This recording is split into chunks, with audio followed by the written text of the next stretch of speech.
ความรู้และประสบการณ์จะนำพาเจ้าไปสู่เส้นทางแสงสว่าง และบ่มีคำว่าทางตัน วันจะมาไข5เคล็ดลับวิธีสร้างแผนทางการเงินสำหรับผู้ที่เริ่มต้น เจ้าเดได้เริ่มต้นวางแผนทางการเงินกันแล้วบ่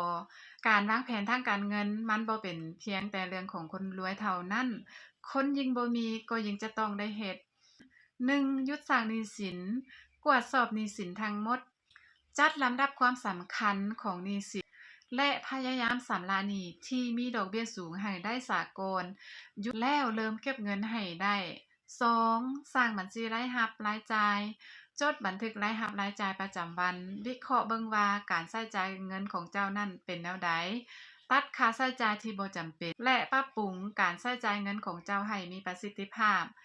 3. ออมก่อนค่อยใช้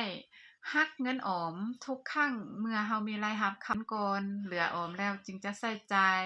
ส่วนคนบ่มีมักจะใช้จ่ายก่อน เหลือแล้วจึงออม แนะนำให้เริ่มต้นออมเพียงแต่ 10% แล้วเพิ่มขึ้นเป็น 20% ถ้าสามารถเฮ็ดได้ก็ยิ่งเป็นการดี 4. ตั้งเป้าหมายทางการเงิน แบ่งเงินออกตามเป้าหมาย เช่น เงินแฮ่ฉุกเฉิน เงินลงทุน เงินท่องเที่ยว หรือเงินเพื่อการเกษียณ ช่วยให้เรามีความมั่นคงและสามารถวางแผนการเงินได้ดีขึ้น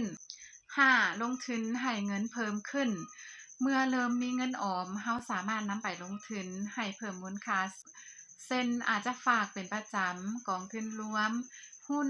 ค้ำ อสังหาริมทรัพย์ ศึกษาข้อมูลให้ละเอียดซะก่อนจึงลงทุน 5 เคล็ดลับนี้ก็อย่าลืมนำไปใช้ชีวิตประจำวัน ได้ผลแนวใดนั้นก็อย่าลืมคอมเมนต์มาบอกวัน ขอขอบใจที่ติดตามรับชมและรับฟัง